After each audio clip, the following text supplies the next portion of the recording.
Please welcome back Guillermo del Toro. And the rest of them are on their way. Are they in the back? They're coming. They're coming. We'll start with the Mexican.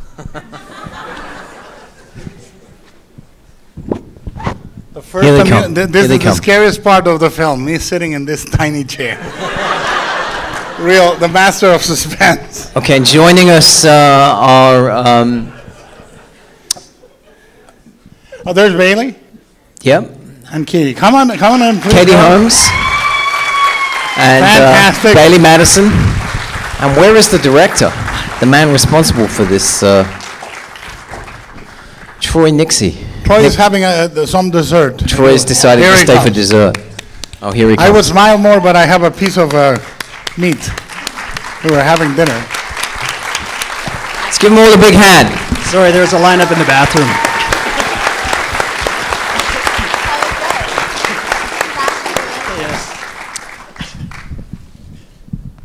You guys are going to get to ask a lot of questions, so I'm going to try and keep my end of this short.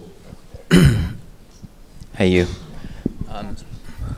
So, I watched the original version last night, and you kind of added some things, but it's still the same movie. It still has the same effect at the end.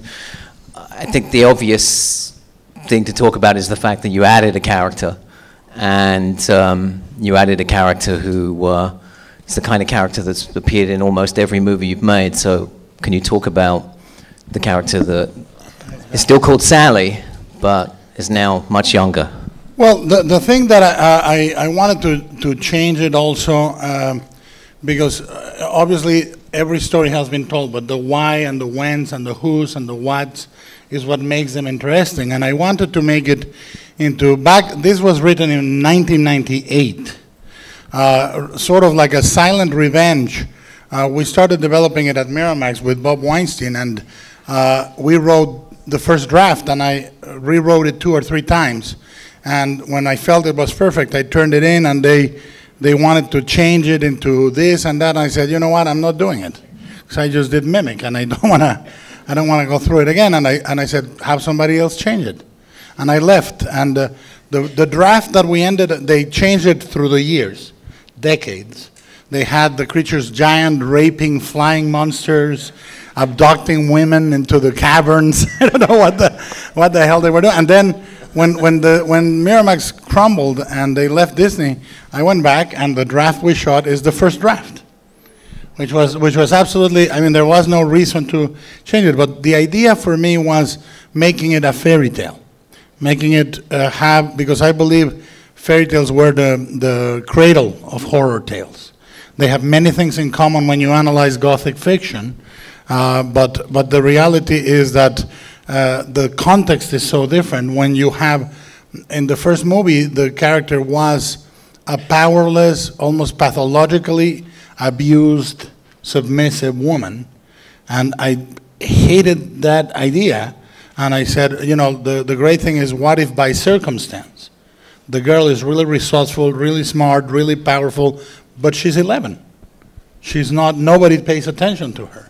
So that changes everything to me. And the other thing that was not at all in the other movies, the origin of the creatures being in the fairy lore, in dark fairy lore, that I'm very influenced by a writer called Arthur Machen, that explored fairies in the pagan in the way fairies in pagan mythology are not blinky, shiny little fuckers. They are really nasty, dirty, ambivalent, malevolent, all of the above, you know. And I like that. I think that that aspect has not been explored. Like in Judeo-Christian mythology, when God and the devil were at war, the fairy folk declared their neutrality. And so they don't belong to good or bad.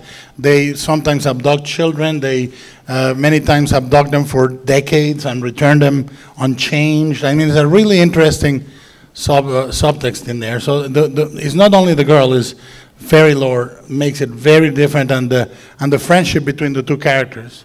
I wanted very much a solidarity that was not just mother and daughter, that was really two women of different ages recognizing each other on each other and saying like, let's do it, and a completely useless male lead. Completely useless father figure. Okay. But aside from the fairy lore aspect of it, every movie you've made, the protagonist is a child. I mean, even Hellboy. He's a kid. Hellboy is a child, as am I. But the thing, what happens is, to me, the seed of horror was childhood. As a kid, I was absolutely terrified of everything. I was 70 years old at age 7, and now I'm 46, and I'm 7 years old in my heart. So Bailee's older than you. Bailee is definitely older than me. Bailee is super mature. I'm a useless bum. No, but I believe children, and Bailee is a perfect example, children are beings of great complexity. In fact, I think children are born perfect, and it's the social duty of every institution to try and fuck them up. You know, the school, the church, the school, the parents, we're all like, you know, children are like a perfect blank page, born in a world of inkwells, with a lot of elbows very near the inkwell. Yeah. And we really like the only thing you can, like good parenting is trying not to ruin them at all. I mean, they come out with their personality. Since they are babies, they know what they want. They never change except if you force them. And I think people portray childhood as this innocent, crappy thing where you have one-liners under precaution. No, it's very complex. Children are very complex characters. Troy, could you talk about how you came into the equation, and could you try and not use any four-letter words while you're doing it? I'll try. He's Canadian. He won't use them. No, I won't. Well, Guillermo was familiar with my comic work. I started in comics, wrote and drew comics for 17 years.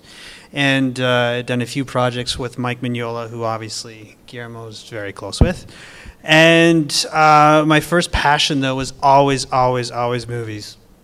And it was always in the back of my mind that, that as great as comics were, that it was, in fact, movies that I wanted to do.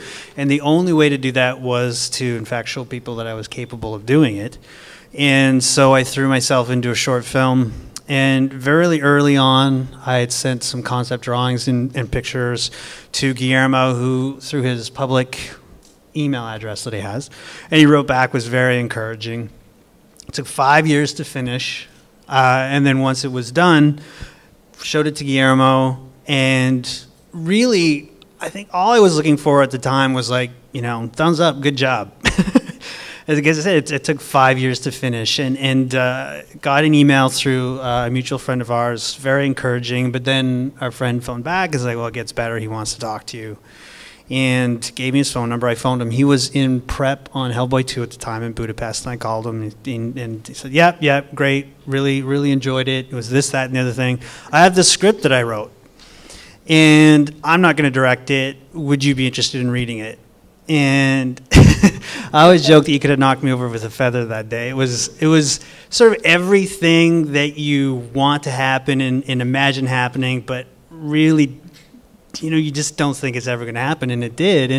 And of course, read it and loved it. Beyond the fact that it was just him, I mean, he is my favorite filmmaker, and it's an amazing script, fantastic characters, great story.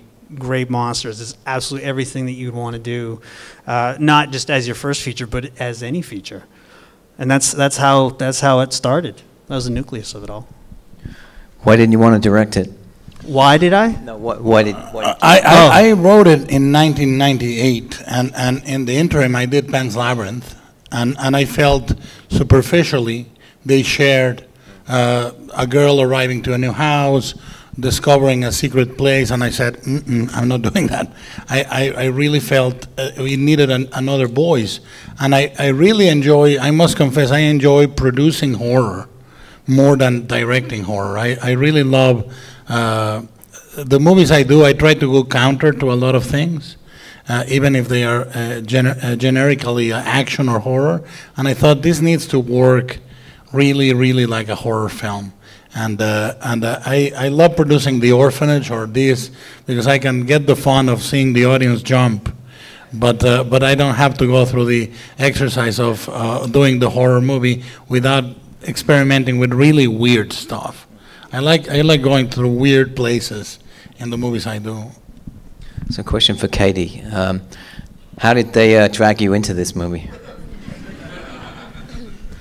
Well, I was really excited to hear about the movie, and I heard that this was Guillermo's project that he was producing, and so of course you kind of jump very, and then I read the script, and the script was wonderful, and it actually, I got scared reading it, which I thought was a good sign, and I was kind of afraid. My syntax scared her. And then I met Troy, and I was really excited, and we talked a lot about his vision for the movie, and then I got to read with Bailee, and she was just, wonderful from the moment she walked into the door. She didn't have to say a word, and it was just really exciting. When you read the script, did you start to have ideas about the character that kind of fed into, that added to what we see on to what was on the page? Well, yes, I started having ideas, and this is a very specific movie, and I was making a list of things that what can I do to, add to the movie, and like types of behavior that this character would have. I thought it was interesting that here's a woman who shows a lot of strength at the end of the movie, but she's worried about it at the beginning of the movie, and she's resisting this child, and she has to go on this journey. So a lot of it was just sitting down with Guillermo and Troy and Bailee and Guy, and we all kind of mapped out at which point, when was each character going through what emotion, and it's important. I find that really helpful, because then we all know what we're setting out to do. And then, when you're making it, you're all kind of going for the same thing. I just want to add, too, that I think that Katie's being very polite, because she did a lot of work ahead of time going into this, and she had very specific ideas, which is very helpful to me. And we had a lot of back and forth about her character, and we worked on a backstory. Like, there was a whole bio that we did for Kim, and just the sheer involvement that she had in it was incredible. Just that she had that kind of commitment to it is what you're really, really hoping for as a director, rather than someone coming in going, yeah, well, what do you want me to say? Where do you want me to stand?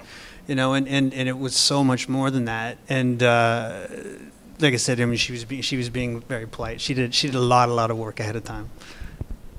Well, what I think is interesting is to have the characters that we try to avoid certain things in this type of relationships, where you have the characters confess their lives to each other.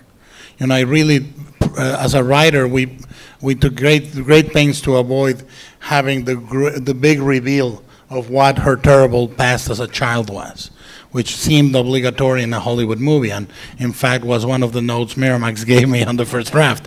And I tried to avoid that stuff in the same way in Pan's Labyrinth. I say, no, it's enough to say the things they say. And Katie is great when you find an actor that wants to be complicit about these things, but not necessarily explicit about these things.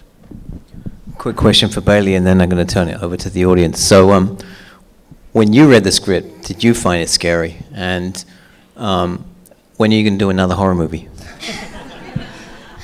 Well, when I first read the script, I remember the first thing that I always do is look at the location and where it shoots. And when I saw Australia, I was like jumping with joy, because I've gone on Google before and seen the lay-down beds, and that's all I was looking forward to.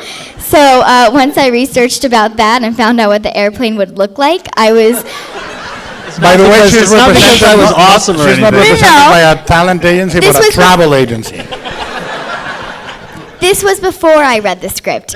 And once that happened, I read the script, I was so excited. And I remember actually watching the original the night that I got it with my next door neighbor, and just loving it and looking at the creatures and us looking at each other and going, they kind of look like little peanuts. And trying to visualize what we would do with these monsters. So when I read the script, I was really looking forward to it, and I knew there was going to be something totally different than I've ever done before, and a challenge that I was looking forward to. And I don't know, I just kind of crossed my fingers, said my prayers, and see what happened. Were you glad that it was Katie that got pulled into the hole at the end and not you? No. But that was, in fact, one of the other things we had a big to-do at the original development of the screenplay, that I really loved that in the first movie, one of the main characters got pulled into the hole to a very brutal effect. And of course, that was a no-no. You know, the thing the equivalent is they wanted for a big explosion and them running out of a fireball or something like that. And I said, no, somebody has to die. And it has to, somebody that we care for has to die. You know, and it was a big battle. I mean, when we shot Mimic, that was the thing. The first meeting I had with them, I said, no explosions, no handguns. What do I do? Handguns and explosions after months of torture.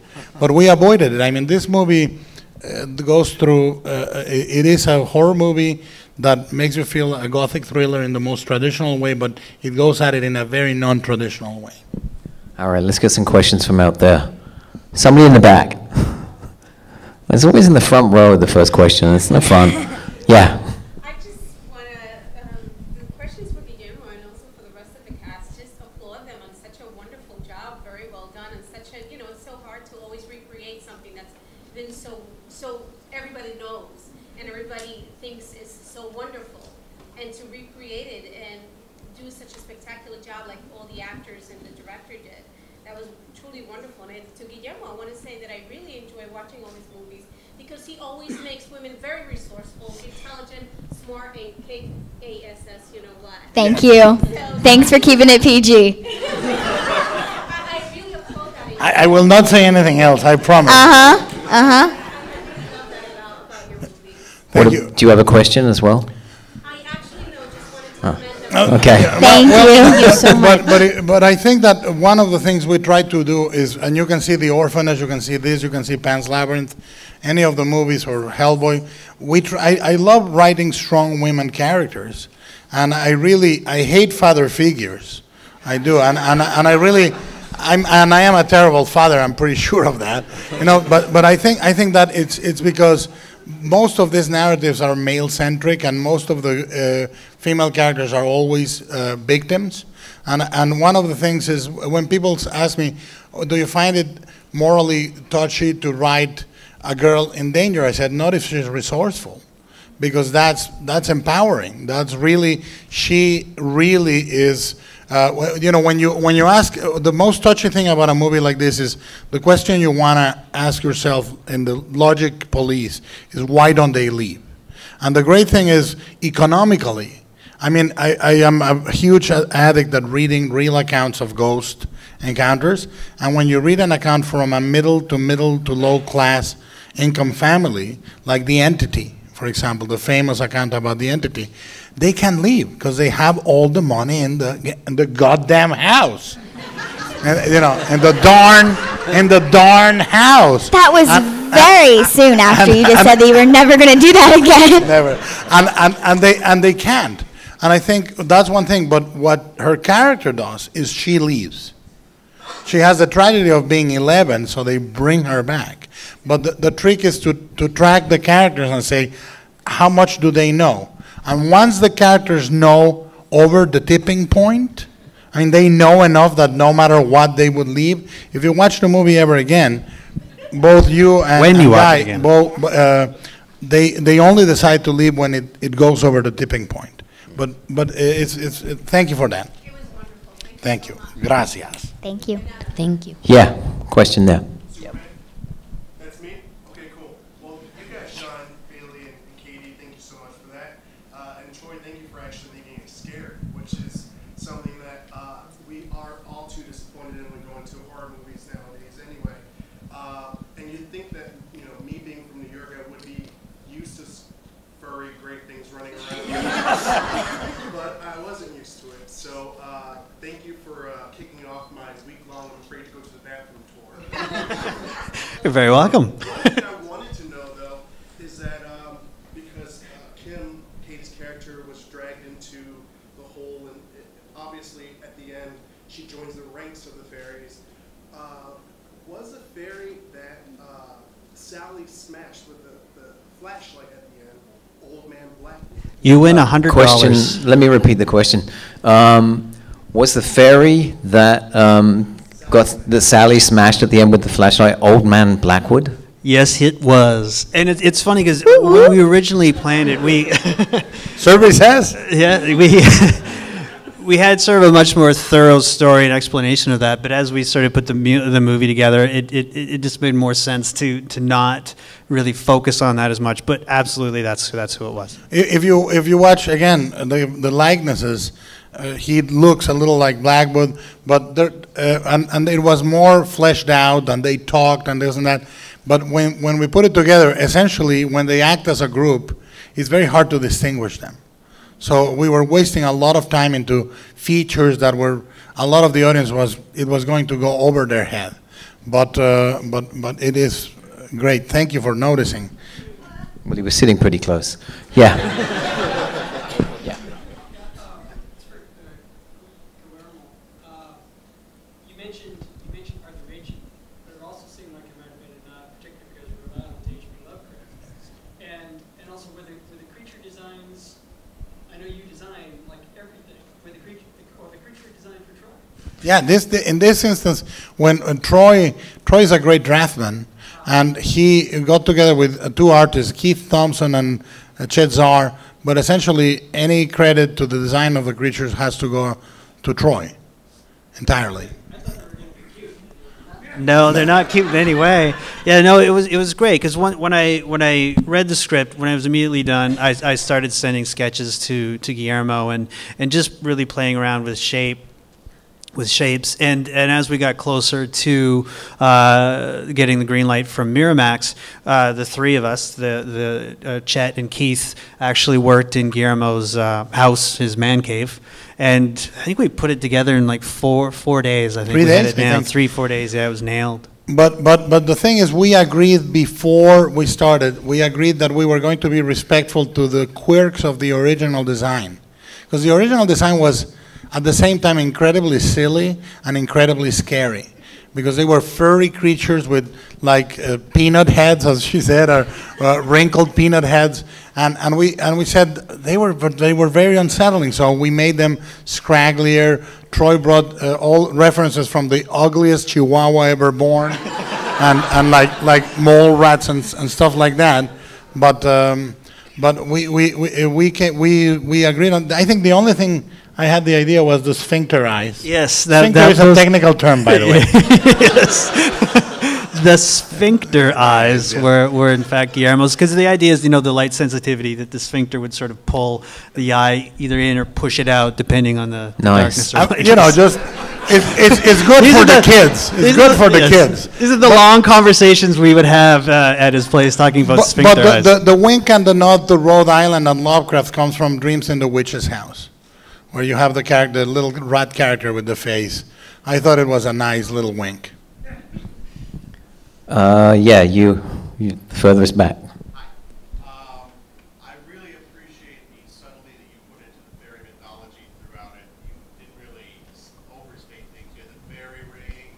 You had the Thank you. tooth fairy. You had the tooth fairy reference about saying the words tooth fairy at all. I'd like to hear a little bit about the tree as the trap, because you have all this metaphor, the house being a tree. You see the big painting, the mural at the beginning of the third act. You see it's like two trees dragging the child in. Where does that come from? Question about the tree imagery in the film and that being a kind of another motif, and where does it come from? It was almost like an accidental riff in a way, but Troy came up with the door, the tree door. We love Rackham, Arthur Rackham, and we tried to make the creature sort of Rackham-esque, and the mural was Rackham-esque. And then we did a quick reshoot and had Bailee on the tree.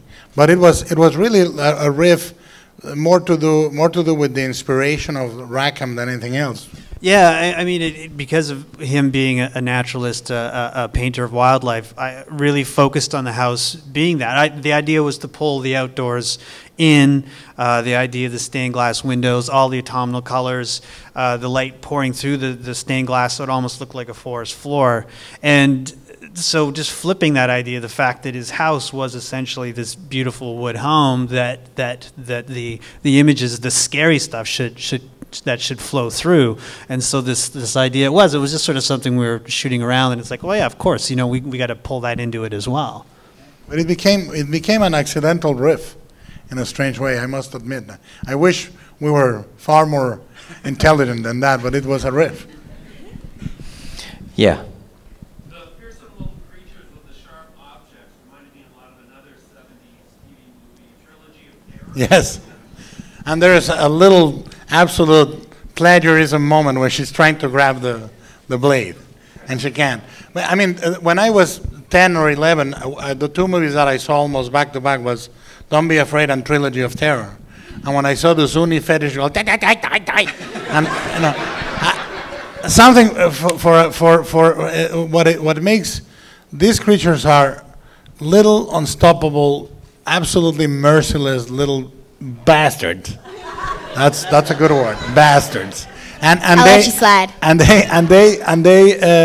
We wanted to make them because when something small is absolutely not afraid of you, it's incredibly scary. Like as a Mexican, when you open a closet and roaches fly at you, you go like ah, like you freak out.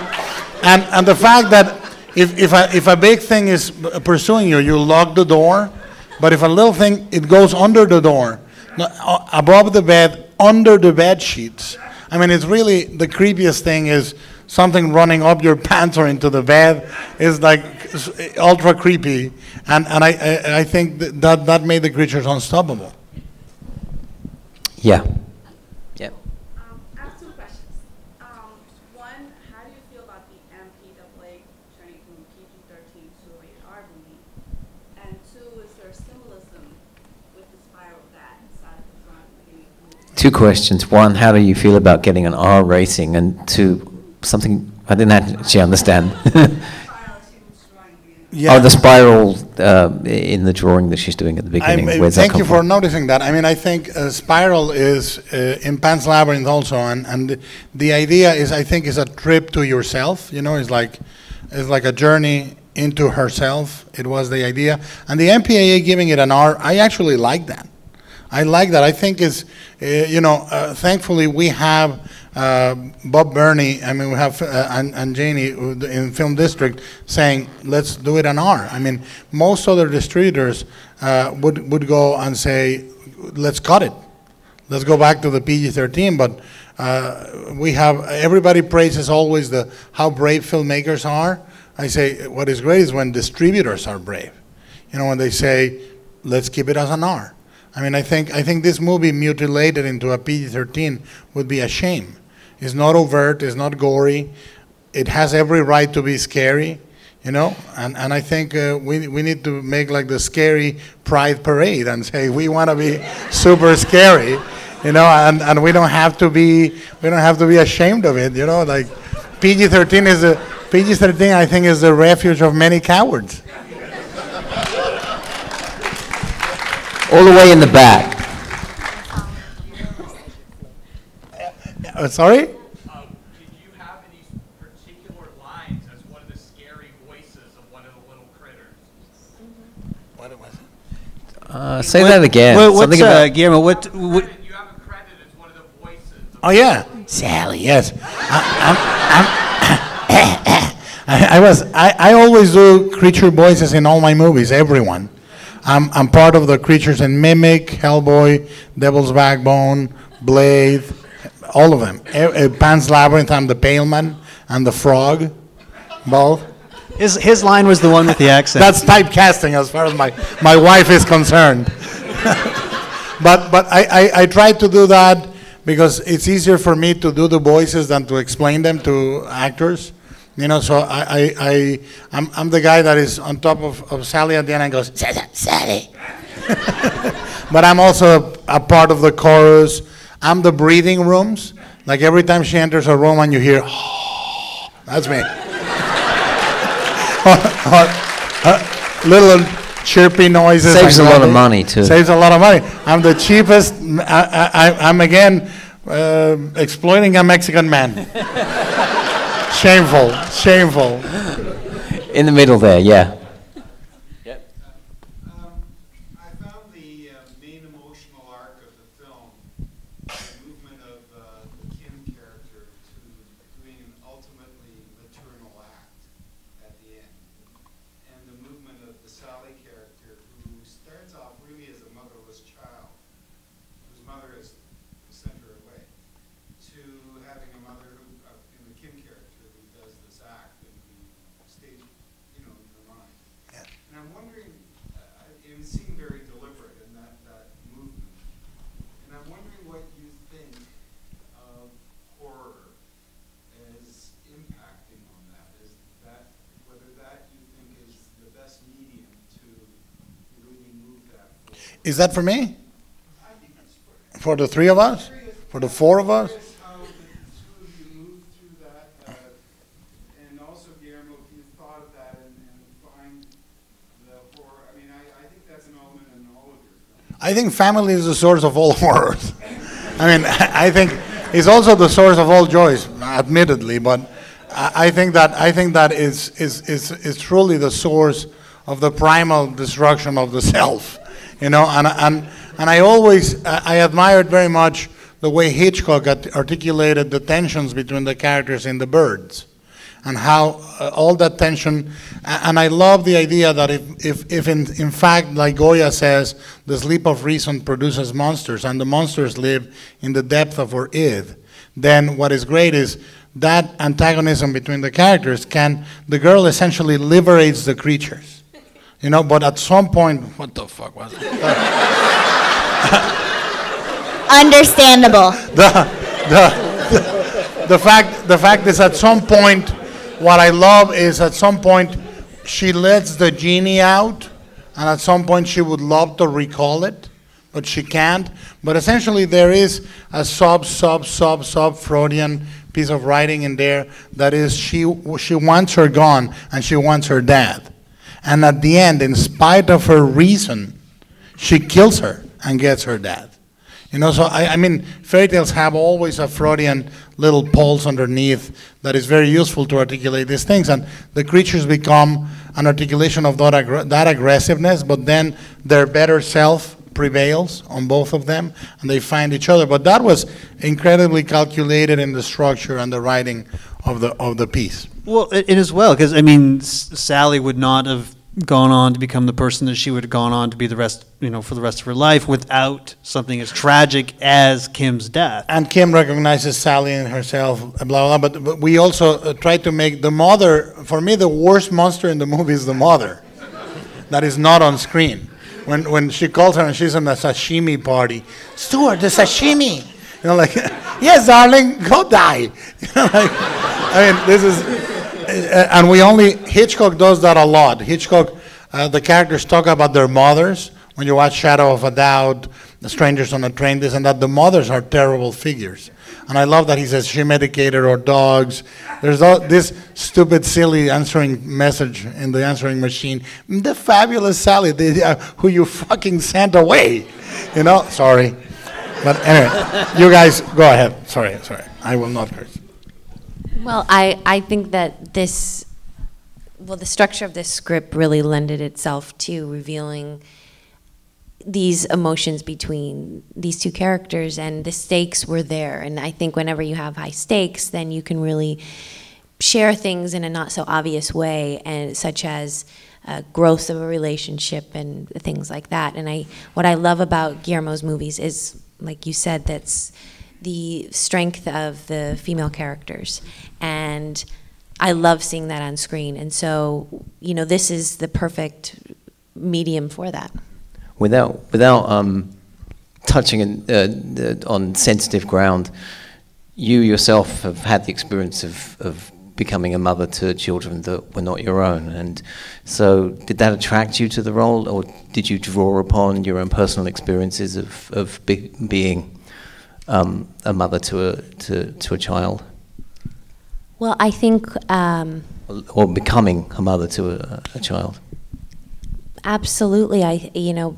Being a mother is something that is unexplainable until you become one, and it's wonderful. And it's you realize a strength that you didn't know was there before. And what I loved about this character and this movie is it shows that. And I love that scene where Kim is, hurt, and she's going and she's fighting to save Sally. That's real. That's every woman understands that, or every parent, I should say. And I love when you see characters from a storytelling point of view that, start off in a place where there's discomfort, and then you get to see them, really take the time to get to know each other and listen to each other. And one of the things that's explored in this movie is that, no one's listening to Sally. And is it because she's a little girl? Is it because, the parents have too many problems? We tried to make sure the parents had enough problems that we weren't, really bad and just point blankly ignoring her. But it explores that, a children's side of things. And I digress. I don't even know where. No, but what I like in the mapping of the two characters, Sally doesn't artificially suddenly look for Kim. I really like the fact that they have a very gradual approach, and it's a gradual approach that doesn't need any more explanations. The turning point, I think, for your character is when Alex says, in typical Alex fashion, I don't know why she's so angry, and you say, it's not anger, it's fear. And you recognize that in her, and that's a little bit of a turning point. But Sally still doesn't seek you, still doesn't go, help me. You need to go to the tree and start talking to her. And she still thinks she needs to clear the thing about the dresses, which is very sweet. One of my favorite lines in the screenplay is not mine or Matthew Robbins. It came through one of the rewrites, and it's when you are in the bathroom and you say, my mommy said you like her because she was young, but she's old. And I love that line. I actually don't like that line. I don't like that line. No, but neither do I, goddammit. No, but I love it because my daughters constantly say those things, and I go, yes, I guess we are over 20, so thank you. Okay, yes, you. Yep. So you said that you had a biography in mind for Kim, but you didn't want to reveal, specific details in the film. Can you reveal those details to us now, and then maybe you speak about how you drew them? Question for Katie about the backstory of her character, and could she disclose it to us? Well, it was great working on this story, and I think every character you approach, you create a backstory, and Guillermo and Troy were very helpful, and we just talked about, Kim had not a great childhood, and so, that explained why she was resistant to really making a mistake with Sally, and that was the heart of it. She didn't want to relive, whatever tragedy that she had when she was a younger kid, and that was really important. You have to create that to really believe that, and it's a setup, and it helped to explain the bond that was to occur between these two women. Well, and too, it was simple things too, like where you went to university, where you grew up. Mm-hmm. That's the stuff that we talk about too, where was the starting point for Kim, and she went here, she went there, she went there. This relationship happened, this happened, and then boom, now she met Alex. Where did she meet Alex? That kind of thing. But when I write the characters, I write them, all of them, the good guys and the bastards. I write them from personal. I write them you are everything. Depending on the hour of the day, you're a hero or you're a bastard, you know? And I think that if you write those characters from your biography, that's almost verbatim. That was my rationale before I became a father. You know, my two daughters are the biggest miracle that ever happened to me. And I think that nevertheless, before that, I was sure I didn't want kids because my childhood was tough enough, and I said, I don't want to live through another. And it's not that. They actually, it's almost like a renewal in the lease of, and the faith for life, the kids are. And I live in awe of my two daughters. I adore them and admire them, and had I known. But I have to be, I am the absent father. I am also Alex, completely going, yes, thank you very much, my daughter has problems, but it's not about monsters. And I'm all of them. I can relate to all of them, to write them humanly. And I'm Sally, except my dresses are never my size. Thank goodness. Yes, imagine that. Can you talk about humor and sort of intentional and non-intentional humor? Good question, I guess, for Troy and Guillermo about humor and non-intentional humor in the film. I think that you have to have release. What I don't like personally is to write humorous horror set pieces that combine straight as a genre, comedy with horror. Some people do it brilliantly, like John Landis, Joe Dante, and so forth. But I don't write it like that. What I think is important is to have moments where you release through a laughter, like when she crushes the creature with the library.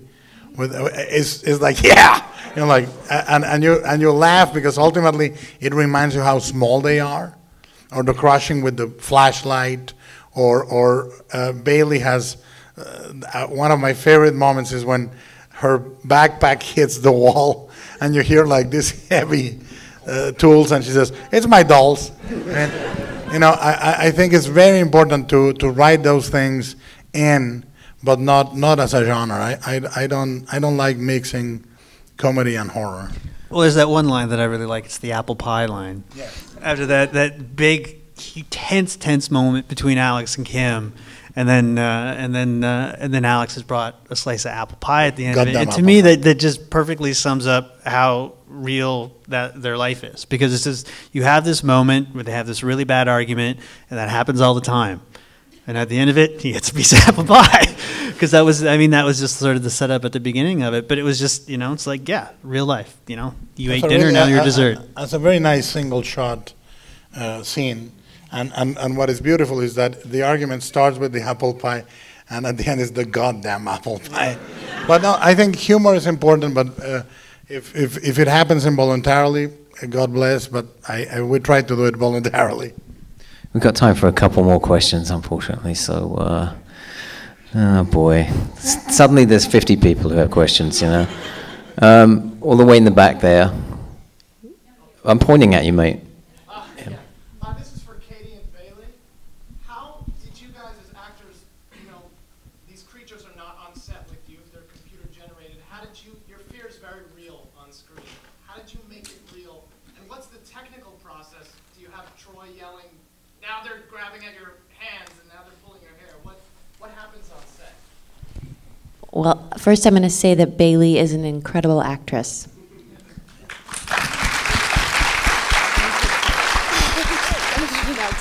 Thank you. Well, this was my first scary film, so I wasn't used to the whole technical side of it and having to be scared at something that wasn't even there. I mean, once you got there and you tried to put yourself in the character and see what was going on, I mean, the set was so realistic itself that when you finally got yourself to feel the emotions that your character was going through, you just need to kind of block out the cameras and go straight into work. But yeah, it was definitely different for me and a challenge. But I remember asking my mom one night, it was before the bathtub scene, and I said, how am I going to do this? And I said, can you just help me? And she goes, Bailee, you got this. And I was taking a bath that night, conveniently, and all of a sudden the lights go off for like a split second. I remember my heart was just racing so fast, and I knew that it was my mom, but I was just like, just imagine that with creatures coming after you. And it's very hard, and sometimes, you know, you would get scared after doing it, but a chocolate sundae would just kind of cure everything. So, But yeah, it definitely was different and hard. But getting to see it come together and hearing all of your comments does mean a lot, because you kind of spend the whole time in front of the camera and you don't really know what's going on behind it. So thank you. Well, it was really good. I mean, I'll just add to it with Bailee's, because we'd explain the scene, we had previous the scenes, and you show it to her, and then Bailee and I we do these breathing things. You just get her hyperventilating, and then you just basically, there she goes, and it was all up to her after that. I mean, then you just let Bailee be Bailee, and just what Katie was saying was, is just you. I mean, you are amazingly talented. I think everyone here would agree to that, and it was. I mean, that it was so genuine and real. And once we did that and sent you out, then you were. But technically, we did have hooks on like when they were dragging her, grabbing at her dress. Stuff, we had little hooks with monofilaments pulling, or we had the books rigged to fall where the creatures were, and we had the most scary thing on film, which is little marks on the floor. Yes. So scary. When we got those, I think it was probably the happiest day on set, because you're like, yes, a piece of tape. So yeah, but we did definitely have things we were able to react to. And if she needed to be really scary, I have my Borat swimsuit. Always handy. Thank goodness that never had to happen. One last one, and all these people in the front row are looking at me really accusingly. What am I going to do? All right, you. For a movie that my title is about darkness, it capitalizes, number one, on darkness really well, like The Descent does. How do you go about preparing to make a film that uses so much darkness when so much about film is about using light? A question about darkness and how you use darkness when, how you set about preparing a film that uses so much darkness. Well, it's first off, it's not being afraid to use the dark. I mean, it's because, like you said, I mean, you hear talking to Oliver Stapleton, who's done movies, you know, a mile long, the list of movies he's done. He's an amazing DP, and he would have conversations with people like, oh yeah, I want the scene to be really, really dark, and then he'd light it that way, and they're like, well, no, I can't see anything now. And it's like, well, that is what you asked for. And so we had a lot of conversations. I referenced Rembrandt paintings a lot, and we talked about pools of light and everything falling into blackness in the corners, and it really was. It was about not being afraid to use the dark to our benefit, and being able to silhouette characters and just being very smart about it, but having someone like Oliver who's not afraid to use absence of light and just being really smart with the light that he does use. What in the VFX also, what is curious and beautiful is there's a lot of money and effort and animation put into creatures that stay in the shadow. And you only see glints or the eyes, and yet they are fully animated. The animators put the whole cycle of work. They are perfectly animated. You could light them and they look fantastic, but we keep them in the dark. As well as even the house itself, you know, designing the house, the staircase, the pillars, everything that would look really, really strong in silhouette. So when there is absence of light, you still know where you are geographically, because you're just familiar with the house, because it is what it is, and so all these things. I mean, it's long conversations. It's really technical. I mean, wish there was an awesome answer to give you, but it's almost like math and science. Okay, well, I'm afraid we're out of time, but thank you all for coming, and thanks to Guillermo. Thank you very much. Thank you. Thank you. No, thank you. No, thank you.